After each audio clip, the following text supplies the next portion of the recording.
The Veterans Film Festival welcomes Katarina Fink. Based out of Mill Valley, California, and a recent graduate from San Francisco State University studying cinema and minor in animation, we are happy to present Katarina's film, AVENIR, based on her grandfather who served in the Navy during 1942 to 1948. Let's get into the interview. Hi, everybody. Thank you for being here. I'm Alicia with Katarina, and I'm so excited to do this interview. So let's get right into it. Can you tell us a little bit about yourself? Sure. So I'm Katarina Fink. I am a recent graduate from San Francisco State University with a bachelor's in cinema and minor in animation. I'm from the Bay Area, Mill Valley, so it's home to me. I love to explore narratives about history and mythology, so that's why I love to make films and animations about World War II and stuff like that. And currently at the moment, I am showrunning my own indie animated series called Nightgrim. So that's what I'm doing. So cool. Awesome. I'm so excited to see your film, your short film, animation film at the film festival. I've heard good reviews on it from our team, so I'm really excited to be able to do the whole experience once we do the film festival next month. And just to get to know you a little bit better, I know you said you liked the history aspect of the military community. Do you have any relationship of anybody you know that's in the community?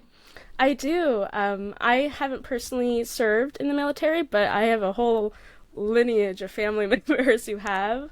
On my father's side, his father, Dwayne Fink, served in the Air Force in the late 50s.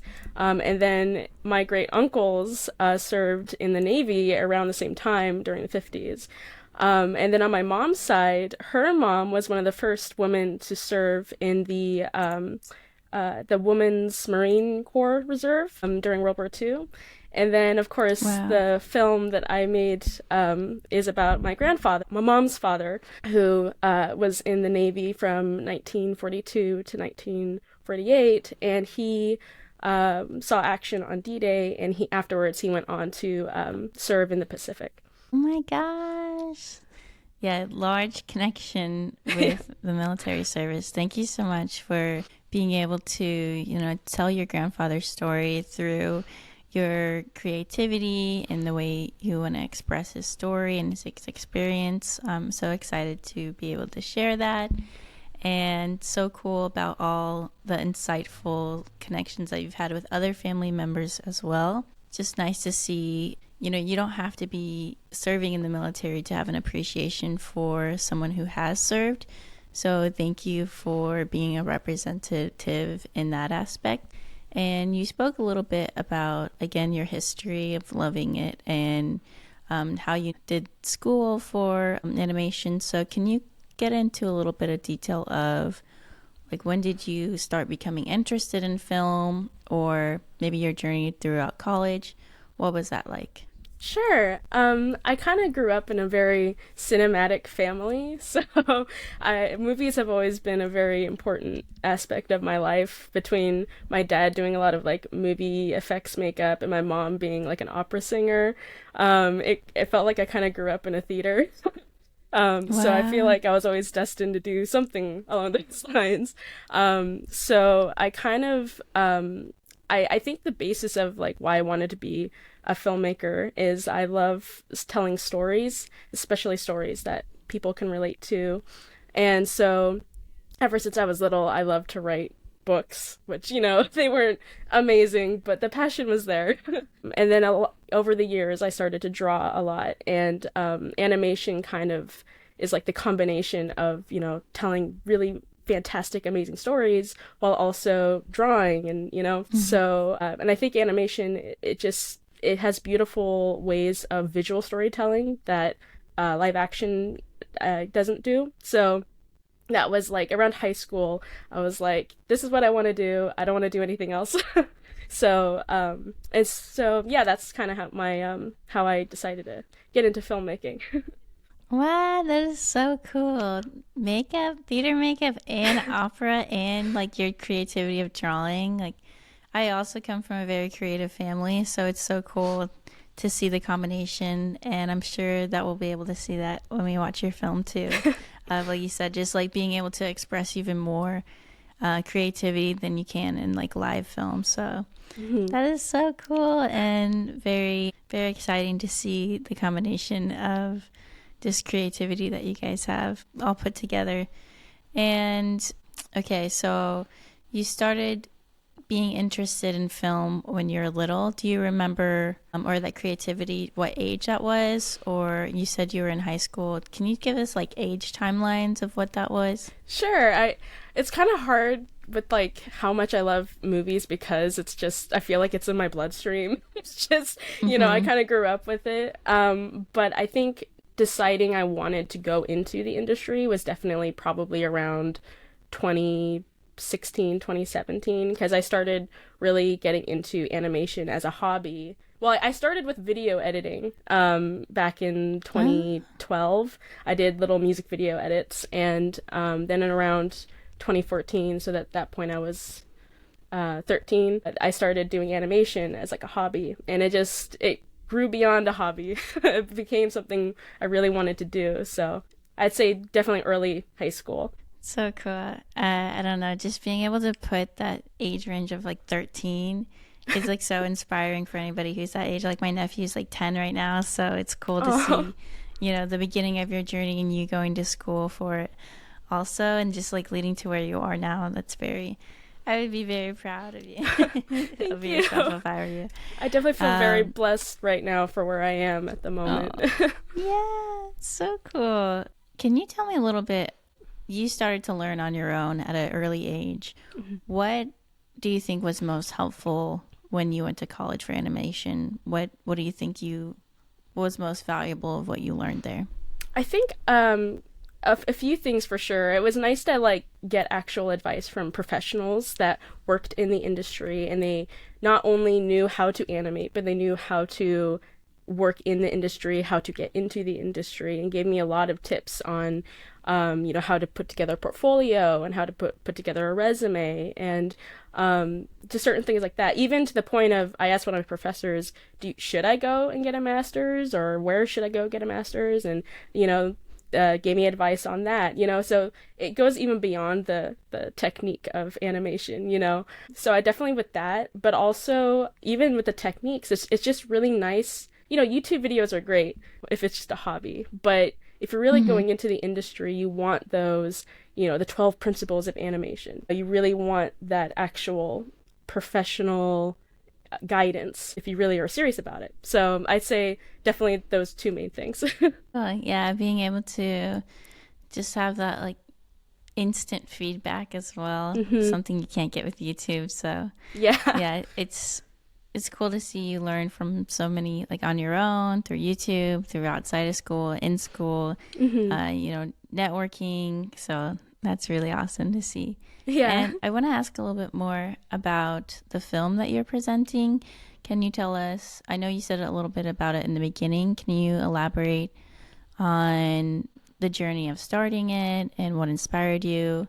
All that. Sure. Yeah, so I had the idea for the film about, I don't know, I'd say like 2021, a few years back. I was Mhm. like, man, that'd be really cool to make a video or an animation portraying events that aren't photographed that my grandfather went through, and because he never really talked about it or anything. I just knew that it happened, because he vaguely mentioned it.